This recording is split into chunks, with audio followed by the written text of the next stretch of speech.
नमस्कार. आज हिंद केसरी जुना बैलपोळा मैदान माळशिरस मित्रांनो संपन्न होत आहे. आत्ता सध्याची स्थिती म्हणजे अंधार पडल्यामुळे मित्रांनो फायनल थांबवला आहे. फायनल उद्या सकाळी 7 वाजता होणार आहे. आपणा सर्वांचा आवडता मित्रांनो पोषक हिंद केसरीचा मानकरी लक्षा आज पुन्हा एकदा हिंद केसरी मैदानात गोल्लाचा मानकरी ठरला आहे. आपल्याबरोबर नवनाथ शेट आहेत. नवनाथ शेट नमस्कार. नमस्कार. काय सांगाल, कुठंतरी एक बॅडपेच होता आणि तो मागच्याच मैदानात भावाभावाचा साथ सचिन आणि लक्षानं तोडला ना. आज हिंद केसरी मैदानाचा गोल पुन्हा एकदा मिळवला आहे. एक समाधान आहे की दोन्ही वेगवेगळ्या जोट्यात पळून सुद्धा दोघंही गुलालात पात्र झाले. एक मोठं समाधान आहे. हां हां. काय सांगाल आता ज्या पद्धतीनं मधला एक पॅच गेला की बऱ्याच वेळा अडचणी आल्या, गुलाल नव्हता, कसा संघर्षाचा काळ गेला तो? संघर्ष थोडा नाकात जखम झाल्यामुळं थोडा 1-2-2.5 महिन्याचा थोडा वेळ गेला. पण बैल असा आहे की आपला लक्षा की आपल्याला सिद्ध करायची वेळ लागत नाही. बैलाला साथ देणारा तेवढाच त्याचा जोडीदार सचिन सुद्धा सोबत आहे. त्याच्यामुळं काय अडचण नाही. आज कोणाबरोबर लक्ष आहे? आपला विसापूरकरांचा कार्तिक बरोबर. बघायला गेलं तर तो पेडगाव हिंद केसरीचा मनकरी, आपला लक्षा पुशेगाव हिंद केसरीचा मनकरी, हिंद केसरीचा साज पळाला. आज हिंद केसरीच्या मैदानात त्यांनी गुलाल मिळवला आहे. होय. तसा दोन्ही पण हिंद केसरी आहेत. योग जुळवून आणला तो बल्लाळ सरांनी आणला आणि या योगाचं सार्थक करून दिलं दोन्ही कार्तिकने सुद्धा आणि लक्षाने सुद्धा. बॅड मॅच सुरू होतं आणि त्यानंतर सलग 2 मैदानात गुलालाचा मानकरी. मागच्या मैदानात प्रथम क्रमांक आणि या मैदानात गुलाल ते पण हिंद केसरी. हो. काय सांगाल काय हेच हा जोड पुन्हा एकदा एकत्र यावं आमची इच्छा होती आणि ते आज पुन्हा एकदा एकत्र आले. काय आम्ही कायम सोबत आहे. थोडं काय संबंध असतात त्या संबंधाला थोडं सांभाळून घेण्यासाठी थोडं वेगवेगळ्या पायऱ्यात पळावं लागते. शाहिद भाई, आज हिंद केसरीचं मैदान मागच्याच मैदानात भावाभावाचा साज पळाला, गोल्लाचे मानकरी ठरले. आज पुन्हा एकदा वेगवेगळे पैरून दोघं पण आज गोल्लाचे मानकरी ठरलेत. काय आनंद आहे? दोघांची बी ती धमक आहे होत्या, तेवढी तर धमक आहे, तेवढी क्षमता आहे दोघात बी.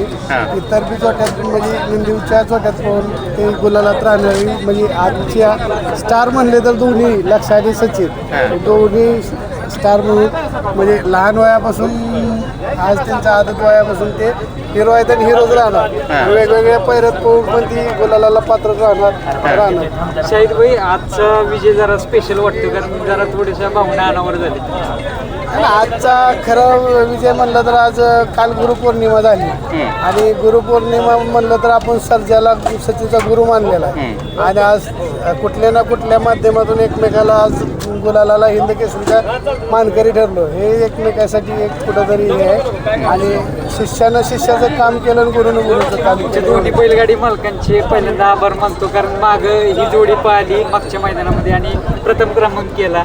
बरेच जण म्हणत होते आता ही जोडी एकत्र येते का नाही, काय काय तर्क वितर्क होते, परंतु सर्व तुम्ही म्हणजे एक इच्छा पूर्ण केली प्रेक्षक. तर्कवितर्कचं काहीच नव्हतं, आमचं काहीच नाही. आम्ही दोन्ही नंदी जेव्हा वाटेल तेव्हा एकत्र पळणार आहे आणि हा जोड म्हणजे सर्व चाहत्यांचा आवडता आहे. त्यामुळे ह्या जोड नेहमीच पळताना दिसणार आणि कधी नाही काय गोष्टी असतील आता जसे नवनाथ शेठ आत्ता बोलले की काय लोकांना पैरे द्यायची म्हणजे आपला संबंध जपण्यासाठी थोडं काय तर करावं लागते. भाऊ गुलाला आनंद काय आनंद एक एवढाच आहे की दोन्ही वेगवेगळ्या पायऱ्यात पळून सुद्धा गुलालाच पात्र झाले. एवढंच मोठं समाधान आहे. शाहिद भाई, सचिननं पुन्हा एकदा त्याला जो आता एक टॅग दिला जातोय तो पुन्हा एकदा करून दाखवला. गटाला काही पण होईल पण सेमीला म्हणायचं नाही की मी हार मानेन म्हणून.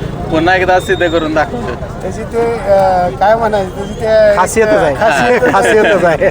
त्याच्या गटाला कुणी बी मारायचं आणि आम्ही बी म्हणतो आणि मोरे सरकार तर आवर्जून म्हणतात की ह्याला गटाला कुणी मारायचं. सेमीला फायनल हे करायचं. फायनलला त्याचा काय सांगाल, आज लक्ष आणि कार्तिकची गाडी पण जबरदस्त आली. शाहिद भाई, काय सांगाल त्या जोडी?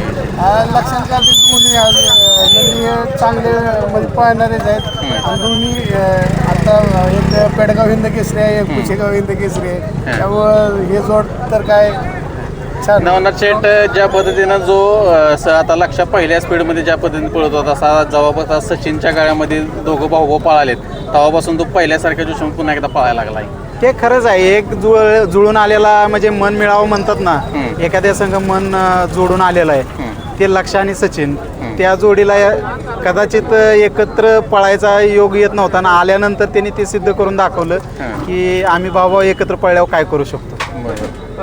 एक सचिन विषय काय सांगाल, कारण आत्ता सध्या लागोपाठ गुलाल घेते जवळपास नाही म्हटलं तर या 2026 मध्ये क्वचित असं मैदान झालं असेल जिथं पराभव झाला असेल, नाहीतर नाही म्हटलं 90 ते 95% सक्सेस रेट, त्याविषयी काय सांगाल? आता सध्याच्या घडीला असं आहे, ज्यांचा म्हणजे नंदी थोडं उजेडात नसेल किंवा आहे पळतात पण त्यांना पैरे होत नाहीत, तिथं उजेडात आणायचं काम एकमेव म्हणजे सचिनच करतोय. एवढं मोठं काम त्याचं बघायला गेलं की ज्या पद्धतीनं प्रेक्षक पण म्हणत असतात की ज्या पद्धतीनं बाकासूर ज्या पद्धतीने त्याच्या त्या वयात पळत आला की नवनवीन पायऱ्यामध्ये पळाला, भरपूर नंदी त्याने गुलात आणले.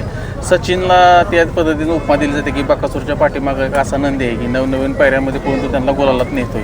नाही, उपमा देतात त्यांच्या, म्हणजे आता आपण बकासूरची तर बरोबरी नाही करू शकत, पण त्या पावलावर पाऊल टाकतोय सचिन, एवढा मोठा आनंद आहे. कारण की देवाच्या बराबरीला तर आपण नाही जाऊ शकत, पण आनंद आहे की बाबा त्याच्या पावलावर पाऊल टाकतो. फायनलची लढत जरा क्षण सांगा. खाली सर्व रती महारथी म्हणजे ज्या सर्व नंदींनी महाराष्ट्र गाजवले असे सर्व नंदी होते, आणि एक काय चाललेलं मनामध्ये, आणि उद्या फायनल होणार आहे सकाळी, पण आता काय चाललेलं? काय नाही, आमचं आता म्हणजे थोडा अंधाराचा बघून मी विकास सरांना कॉल केला की आम्ही गाडी सोडतोय, तुमचा काय निर्णय असं तुमच्या हिशोबाने, पण आमचं वैयक्तिक मत आहे की गाडी सोडतोय.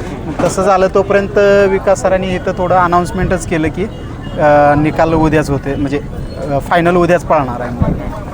शाहिद भाई काय सांगाल या निर्णयावर? हा उद्या निर्णय अतिशय चांगला घेतला, का तर अंधार पडलेला होता आणि अंधारात इजा होणं वगैरे. इजा होणे किंवा समोर बरेचसे असे आता हे म्हणजे पाळणारे जेवढे नंदी आहेत ते टॉपचे, प्रत्येकाचा नंदी टॉपचाच आहे. त्याला दुखापत, विजावणं किंवा सापडला नाही, कुठलं आडगळीच्या जागी जाऊन अडकले तर मग ते सापडणं सुद्धा अवघड आहे. ह्या हिशोबाने सगळ्यांनी निर्णय घेतला किंवा कमिटीने घेतला तो पण आम्हाला म्हणजे समाधानकारकच आहे. ज्या पद्धतीनं सचिन आणि लक्ष्याची भावाभावाची जोडी कायम एकत्र त्याच जिद्दीनं त्याच जोमानं पळते, तसंच तुम्ही दोन्ही मालक आम्हाला एकत्र पुन्हा एकदा दिसला, त्याबद्दल दोघांचे आभार. आणि असंच गुलालात राहावा सर्वजण, आणि ईश्वरचरणी प्रार्थना हीच करतो. धन्यवाद दोघांची. धन्यवाद.